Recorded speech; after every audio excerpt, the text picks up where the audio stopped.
하나님이 이르시되 천하의 물이 한 곳으로 모이고 묻이 드러나라 하시니 그대로 되니라. 하나님이 묻을 땅이라 부르시고 모인 물을 바다라 부르시니 하나님이 보시기에 좋았더라.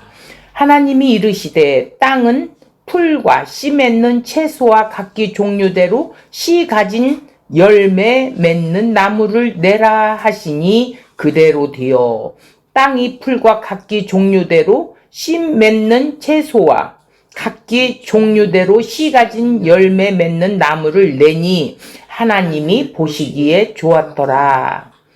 자, 여기에서는 셋째 날에는 보시기에 좋았더라가 계속 있습니다. 자, 13절까지 읽겠습니다. 저녁이 되고 아침이 되니 이는 셋째 날이니라. 이렇게 되어 있습니다.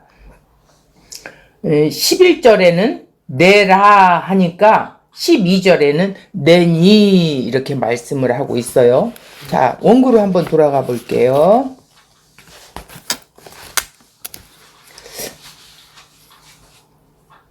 오늘 주제가 물이 한 곳으로 모이고 묻이 드러나라 셋째 날에 대한 이야기를 하겠습니다. 태초에 하나님이 천지를 창조하셨다라는 말은 하나님이 천지에 오셨다는 말씀입니다.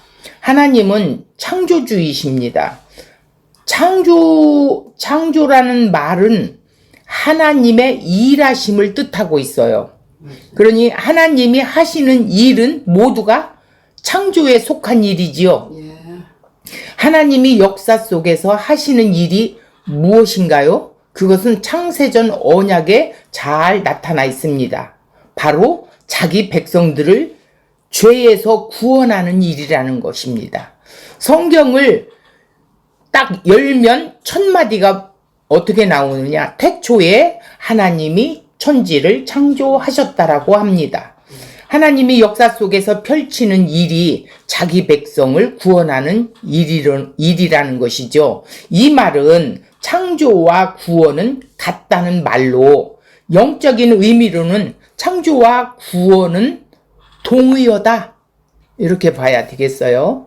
허물과 죄로 죽은 우리를 살리시는 것, 생명이 있게 하는 것이 바로 새 창조이십니다. 그러므로 창세기의 창조 이야기 속에 성도의 구원 이야기가 담겨져 있다는 것입니다.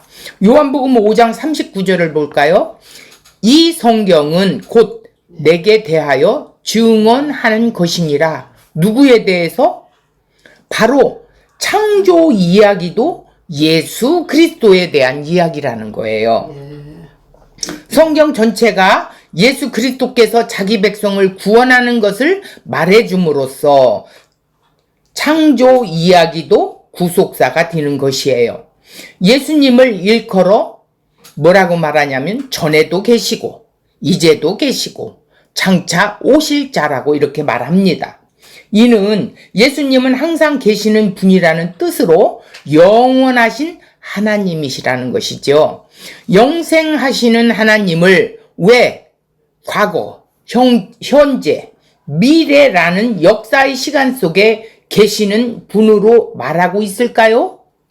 이는 하늘에 계시던 하나님이 시작과 끝이 있는 역사 속에서 창세 전에 하셨던 그 언약을 이루어 가시기 때문이라는 거예요.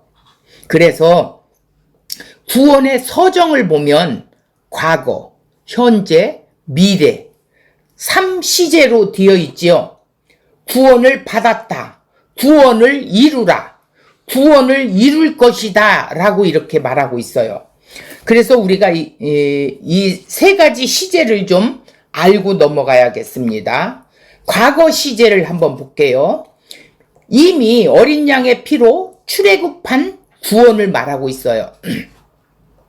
흑암의 나라에서 빛의 나라로 옮겨진 것이지요. 요한복음 5장 24절에 보니까 내 말을 듣고 또 나를 보내신 이를 믿는 자는 영생을 얻었고, 과거 동사로 되어 있죠. 심판에 이르지 아니하나니 사망에서 생명으로 옮겼느니라 그랬어요.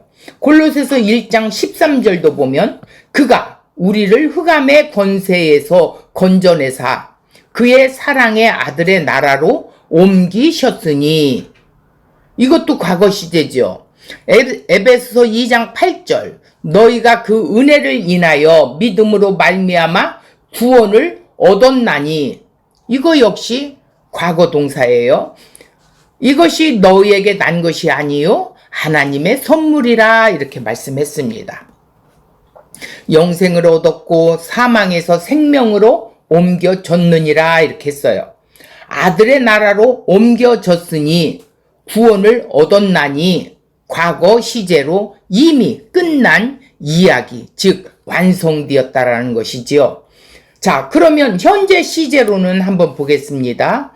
구원을 이루어 가라 이래요. 광야에서 사막을 중심으로 살아가는 것으로 신약적인 의미에서는 새로운 피조물로 살아가는 것을 현재 시제라고 말하고 있어요. 빌립보서 2장 12절 보니까 그러므로 나의 사랑하는 자들아 너희가 나 있을 때뿐 아니라 더욱 지금 나 없을 때에도 항상 복종하여 두렵고 떨림으로 너희 구원을 이루라 이랬어요. 현재 시제로서 받은 현재 구원을 이야기하고 있는 것은 하나님과의 관계가 회복되어 함께 살아가는 것을 말하고 있습니다. 하나님 나라를 산다면 드러내고 보여주고 알려주는 섬김과 희생으로 주님의 삶을 따라 사는 것으로 자신을 부인하고 십자가를 지는 것을 말합니다. 이를 그리스도의 장성한 분량으로 자라간다라고 이렇게 성경에는 말하고 있습니다. 즉 하나님을 더 깊이 알아가는 것이라는 거지요. 이게 현재 시제예요. 그래서 구원을 이루어 가라 하니까 엉뚱하게 내가 구원을 보태야 된다라는 이런 생각을 갖고 복음을 오해하고 있는 자들이 많이 종종 보게 됩니다. 자, 미래 시제를 볼게요. 미래 시제는 구원을 이룰 것이다 이랬어요. 이는 광야를 거쳐 요단강을 건너서 약속의 땅으로 들어가는 것을 말하고 있는데, 신약적인 의미에서는 장차 예수님의 재림으로 현재의 천국을 살아가는 사람만이 이 세상을 떠나 천국으로 가는 구원을 말하고 있다는 거예요.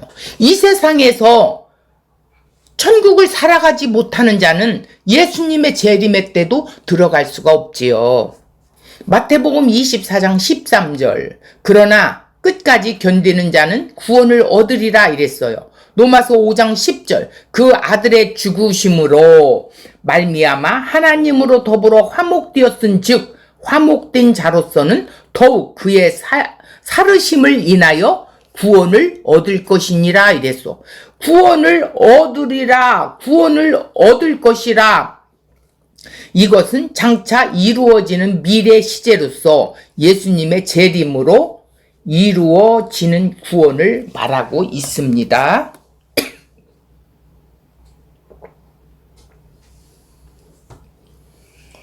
자, 구원은 창세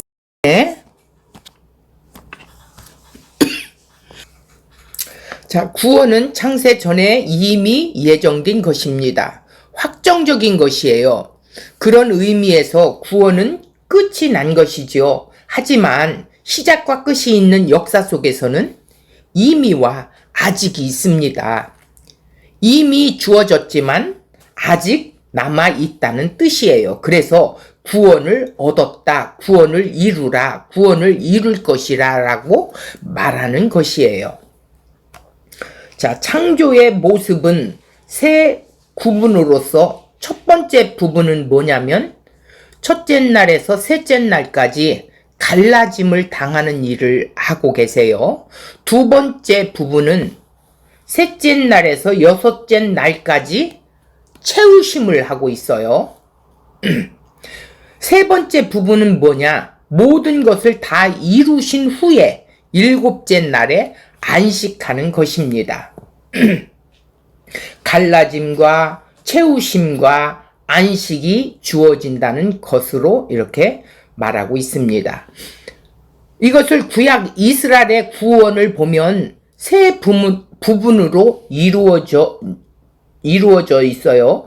첫째 단계가 뭐예요? 유월절 어린 양의 피로 홍해를 건너 출애굽하는 갈라냄의 사건이 있지요. 두 번째 단계는 뭐예요? 광야 40년 동안 사막을 앞세우고 약속의 땅으로 나아가는 주님의 성품으로 채우는 것. 주님을 즉 알아가는 것이죠. 세 번째 단계는 뭐예요? 요단강을 건너서 약속의 땅으로 들어가는 거예요. 그래서 첫째 날이 빛으로 예수님이 오심의 날이고 둘째 날은 예수님께서 십자가에서 죽으신 날이에요. 셋째 날은 예수님은 십자가에 죽고 무덤에서 끄집어내는 일을 하시는 것이에요.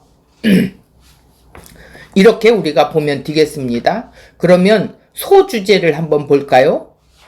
천하의 물이 한 곳으로 모이고 물이 드러나라 이랬어요. 9절 10절을 다시 한번 보겠습니다. 하나님이 가라사대 천하의 물이 한 곳으로 모이고 묻이 드러나라 하심에 그대로 디니라. 묻은 땅을 말하는 겁니다. 10절 하나님이 묻을 땅이라 칭하시고 모인 물을 바다라 칭하시니라. 하나님이 보시기에 좋았더라 이렇게 말씀하고 있습니다. 온 천하가 물에 잠겨 있었지요. 하나님이 물속에서 어떻게 했어요? 묻을 끄집어내셨어요. 물속에서 끄집어낸 묻을 땅이라고 이렇게 말을 하고 있습니다. 셋째 날은 하나님이 무덤에서 하신 일을 말해주고 있어요. 셋째 날 물속에서 땅을 끄집어낸 일의 영적의 의미가 뭐냐? 예수님이 무덤에서 무슨 일을 하셨는지를 보여주고 있어요. 마태복음 27장 50절 예수께서 다시 크게 소리를 지르고 영혼이 떠나가시다. 51절 이에 성소 휘장이 위로부터 아래까지 찢어져 둘이 되고 땅이 진동하여 바위가 터지고 52절 무덤이 열리고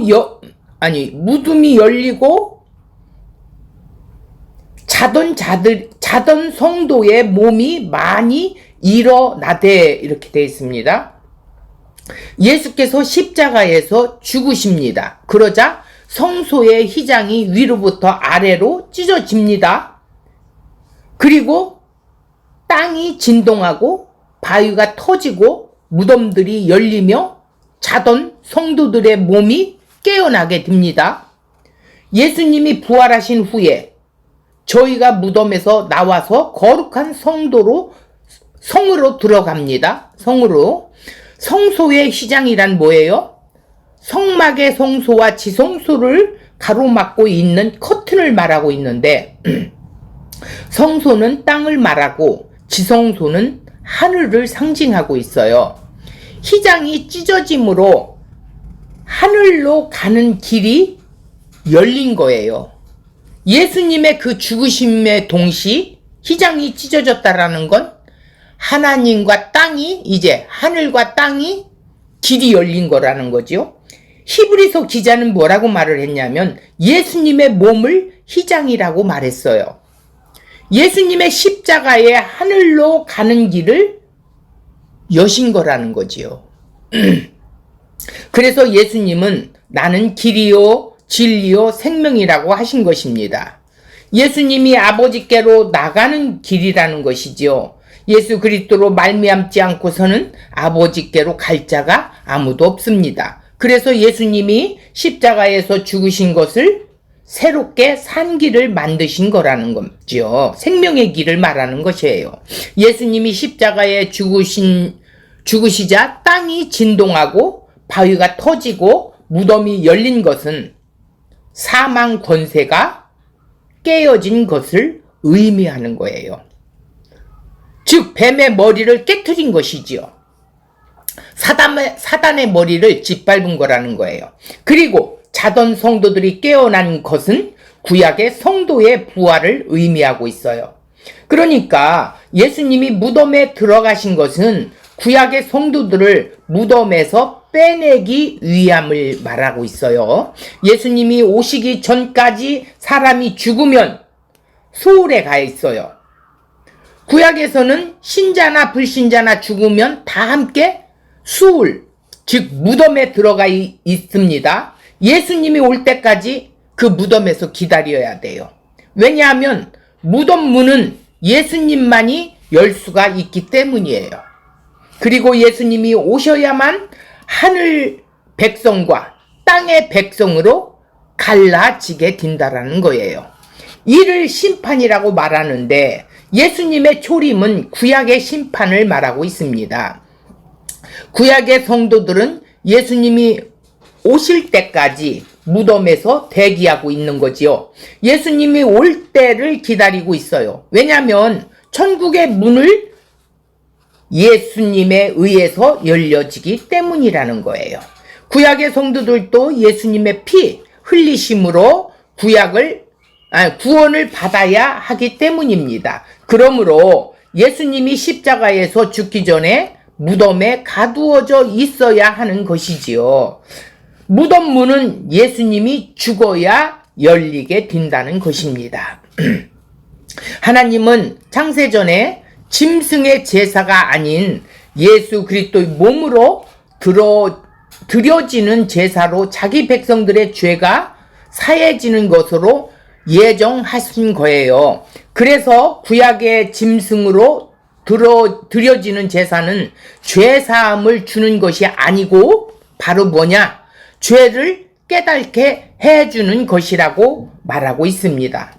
이렇게 되면 구약의 성도들은 온전한 죄사함을 받은 것이 아니지요. 짐승의 제사를 드리면서 예수님의 몸으로 드려지는 참 제사를 기다려야 된다라는 거예요.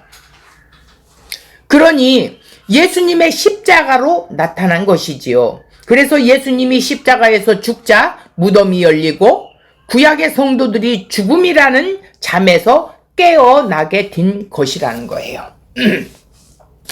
자, 예수님이 무덤에 들어가신 것은 무덤 속에 있는 자기 백성들을 끄집어내기 위함이지요. 이것이 첫째 날 물속에서 땅을 끄집어내는 것으로 말해주고 있다라는 이런 의미가 담겨 있어요. 이것은 구약 이스라엘 어린 양의 피로 애굽에서 나와 홍해 바다에서 올라오는 모습을 말하고 있어요. 바울은 홍해 바다를 건넌 것을 세례라고 말하고 있었는데 세례는 죽음을 의미하고 있지요. 우리 옛 죄는 죽었다라는 거예요. 그렇다고 한다면 홍해 바다에서 올라온 것은 죽음으로부터 나온 것이 되는 거지요.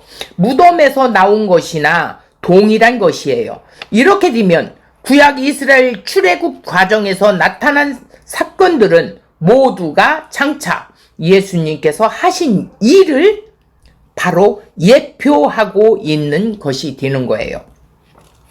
자, 여기서 모세가 하나님의 산 호렙산에서 사명을 받고 애굽에 내려간 것은 바로 예수님이 아버지로부터 사명을 받고 이 세상에 오신 것을 의미를 담고 있어요. 이는 창조 첫째 날과 같습니다. 그리고 유월절 어린 양의 피로 죽음의 권세로부터 구원을 받습니다. 이것은 예수님의 십자가 피로써 죄사함을 받은 것을 바로 의미하고 있어요. 이는 창조의 둘째 날 궁창을 중심으로 궁창 위의 하늘과 궁창 아래 땅으로 갈라지는 것과도 같습니다. 유월절 어린 양의 피로 죄사함을 받은 자들이 홍해 바닷속에서 올라오게 되지요. 이것은 예수님이 무덤 속에 있던 자기 백성들을 끄집어낸 것과 같습니다. 이는 창조의 셋째 날 물속에서 땅을 끄집어내는 것과도 같지요. 영적으로 바다는 죽음의 세계를 말하고 있어요. 하나님은 물에서 나온 땅에서 각종 씨 맺는 채소와 씨 가진 열매를 맺는 과목을 내라고 이렇게 선포를 하셨어요. 셋째 날에 하나님은 물이 한 곳으로 모이는 곳이 바다와 묻힌 땅으로 나누고 있습니다. 원래의 지구는 셋째 날 전에는 온통 궁창 아래의 물로 덮여 있었지요. 그런데 하나님께서 온통 바다였던 지구의 땅을 끄집어내서 땅과 바다가 갈리게 되는 거예요. 그리고 바다의 경계도 정해져 있어요. 하나님께서 붙들고 계신 자연의 법칙을 잠깐 놓으면 어떻게 되는지 우리에게 경험하게 하십니다. 그것이 자연재해이지요. 하나님은 셋째 날까지 생물이 존재할 수 있는 터를 준비를 하셨어요. 엄밀히 말해서 하나님의 최종 목적이 이루어질 때까지 동식물을 비롯한 하나님의 최고의 피조물인 인간에 생존할 수 있는 틀을 마련하신 것이지요. 하늘과 땅과 바다와 대기를 창조하시고 인간의 먹거리인 씨 맺는 채소와 과실까지를 셋째 날까지 다 만드시는 것입니다. 하나님의 놀라운 배려를 볼 수 있는 것입니다. 셋째 날 나누어진 땅과 바다는 그냥 아무렇게나 나누어진 것이 절대 아니라는 것입니다. 바다는 전체 지표면의 71%를 차지합니다.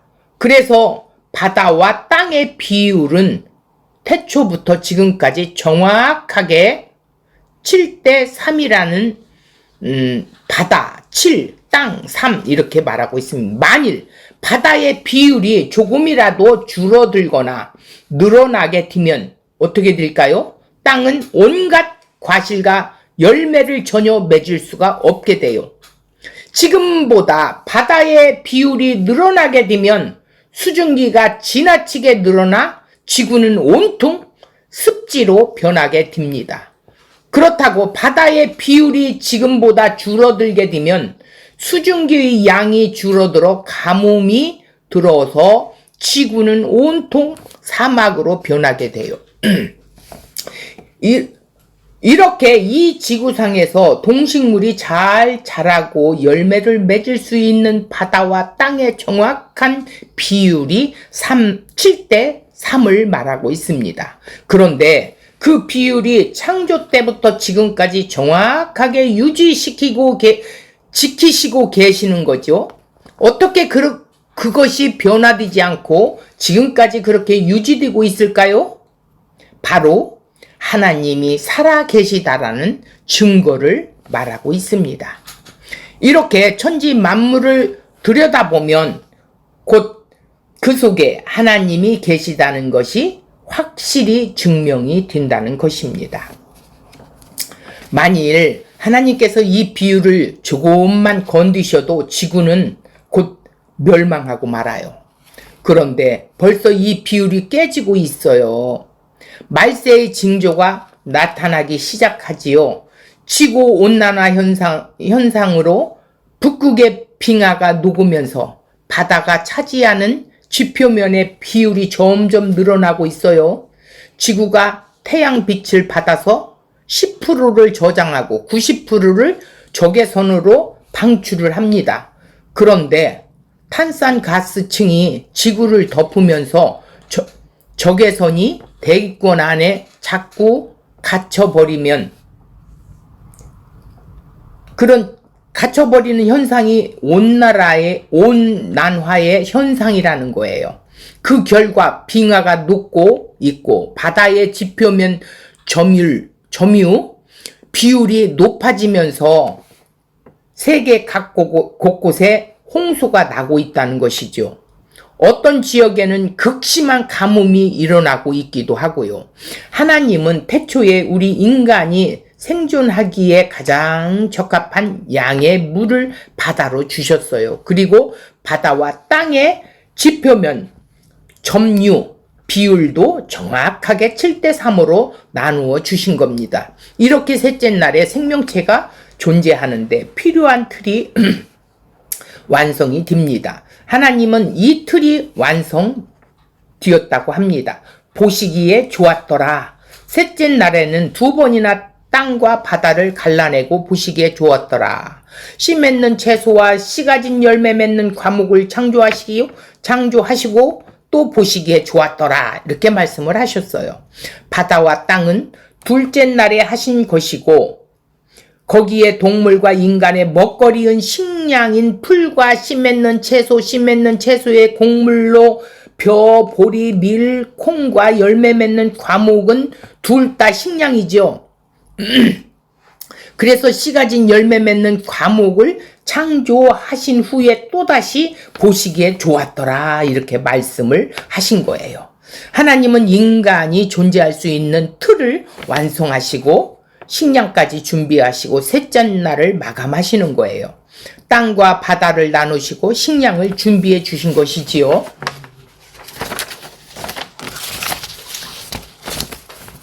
자, 또 소주제를 볼게요. 땅은 풀과 채소와 나무를 내라. 11절에서 12절을 보겠습니다. 하나님이 가라사대 땅은 풀과 씨 맺는 채소와 각기 종류대로 씨 가진 열매 맺는 나무를 내라 하시매. 그 내라에다 동글레미를 쳐보세요. 그대로 뒤어 12절 땅이 풀과 각기 종류대로 씨 맺은 채소와 각기 종류대로 씨 가진 열매 맺는 나무를 내니. 거기에도 동글레미를 쳐보세요. 하나님이 보시기에 좋았더라. 내라, 내니. 완성이 된 거지요. 씨란 생명을 말하는 거예요. 이는 생명을 번성케 하는 것을 말하고 있습니다. 물속에서 올라온 땅은 각종 생명을 낳는 일을 하여야 합니다. 세상에서 빼내심을 입은 자들은 예수라는 생명의 열매를 맺어야 한다는 것입니다. 죽음의 바다에서 생명의 세계로 나온 자들이 살아가는 곳을 일컬어 바로 교회라고 합니다. 세상에서 교회로 부르심을 받은 성도는 물속에서 빼내심을 입은 바로 땅인 것입니다. 교회를 에클레시아로 빼내심을 입은 자들이 모임이라는 뜻입니다. 구원이란 빠져나오는 것이지요. 첫째는 세상에서 교회로 불러냄을 입었습니다. 둘째로는 율법에서 은혜로 옮겨진 것이죠. 이제 새 사람이 되었어요. 물속은 옛사람이고 땅의 새 사람으로 새로운 피조물로 새로운 생명을 낳는 일을 하여야 한다는 것입니다. 그것을 씨 맺은 채소와 씨 가진 열매 맺는 과목을 내는 것으로 말해주고 있습니다. 하나님은 물속에서 끄집어낸 땅에게 각종 씨 맺는 채소와 씨 가진 열매를 맺는 과목을 내라고 명령을 하십니다. 하나님의 명령은 하나님의 의지입니다. 이는 하나님께서 성도들 안에서 생명을 낳는 일을 하시겠다는 것입니다. 그래서 우리에게 성령을 보내주셨지요. 성령은 성도들 속에서 예수님의 생명으로 살아가게 하시고 있어요. 이를 성령의 열매를 맺는 삶이라고 말하고 있습니다. 성령은 성도 안에서 각종 열매 맺는 삶을 살게 하지요. 육신의 소욕은 제하고 성령의 소욕은 새기는 일을 하게 되는 거지요. 그것이 세상 속에서 그리스도의 마음으로 하늘의 가치로 살아가는 것입니다. 자, 여기서 묻히란 마른 땅으로 물에 잠기지 않는 땅을 말하고 있어요. 마치 기름처럼 물 위에 떠 있는 것을 말하고 있어요. 물과 기름은 하나로 섞일 수가 없듯이 물 속에서 빼내심을 입은 자들은 세상과 구별된 삶을 살아가야 한다는 뜻을 말하고 있습니다. 물속은 죽음의 세계이고 지옥을 상징하고 있어요. 땅은 생명의 세계이고 천국을 상징하고 있습니다. 물속에서는 사망을 낳았지만 땅에서는 생명을 낳아야 한다는 것입니다. 우리는 물속에 있을 때 사망을 입을 일을 했어요. 그런데 세상에 속하여서 세상의 가치로 살았었어요. 그러나 이제는 어떻게 살아요? 그리스도와 함께 살리심을 입었기 때문에 세상의 가치로 살 수가 없어요. 하나님의 가치로 살아야 한다는 것입니다. 이것이 씨 맺은 채소와 씨 가진 열매 맺는 나무들을 내는 것이라는 거예요. 자, 또 소주제를 볼게요. 셋째 날은 성도를 무덤에서 끄집어내는 모습입니다. 자, 구원이란 주인이 바뀌어지는 것이지요. 성령이 우리 안에 주인으로 오시는 거예요. 성령이 오시기 전에는 우리가 주인으로 살았어요.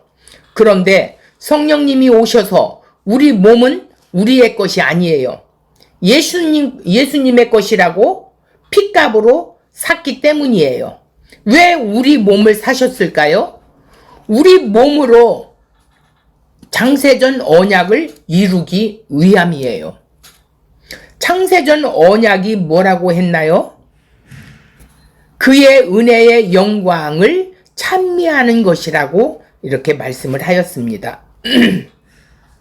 생명의 성령의 법 아래 있는 성도는 그 은혜의 영광을 찬미하게 되는 것입니다. 성령께서 장차 천국에서 해야 할 일을 이 세상 속에서 맛보기로 하게 하시고 있어요. 그것이 기쁨으로 감사함으로 그리스도의 몸된 교회를 섬기는 것으로 나타내는 것입니다. 생명의 성령의 법으로 사는 성도는 그분과 관계가 회복되어서 심령의 천국을 누리고 살아가는 것이지요. 하나님 나라를 먹고 마시는 물질적 가치로 사는 것이 아니라 바로 의와 평강과 희락이라는 영적 가치로 살아가는 것을 말하고 있습니다. 장차 하나님 나라에 가서 그 은혜의 영광을 세세토록 찬미하는 일들을 이 세상 교회 안에서 미리 맛보기로 행하는 것입니다. 그래서 신앙은 성령 안에서 의와 평강과 희락을 누리면서 하나님 나라를 살아가는 것을 말하고 있습니다. 그래서 성도에게는 천국이 침노해 왔다고 하는 것입니다. 예수님이 하나님 나라를 자기 백성들 속으로 몰고 오신 것이에요. 성도 안에서 하나님 나라를 이루어 가시는 것이지요. 이것이 물속에서 끄집어냄을 당한 땅을 말하고 있는 거예요. 물속에서 끄집어냄을 입었습니까? 그렇다면 예수 그리스도의 생명의 열매들을 맺으면서 살아가는 그것이 땅이 맺어야 하는 하늘나라 생명의 산물들이라는 것입니다. 하나님 나라 생명의 산물들을 풍성하게 맺으면서 살아가는 자들이 오늘 말하는 셋째 날을 맞이한 자들이라는 것입니다. 그래서 그 열매를 맺고 살아가는 자들이 하나님이 보시기에 좋았다 이렇게 말씀을 하고 있는 것입니다. 자, 오늘 이 말씀을 통해서 하나님이 우리를 어떻게 구원하셨는지 창세기를 통해서 보여준 말씀입니다. 한 주간 동안 이 말씀을 붙들고 승리하시는 저와 여러분이 되었으면 좋겠습니다.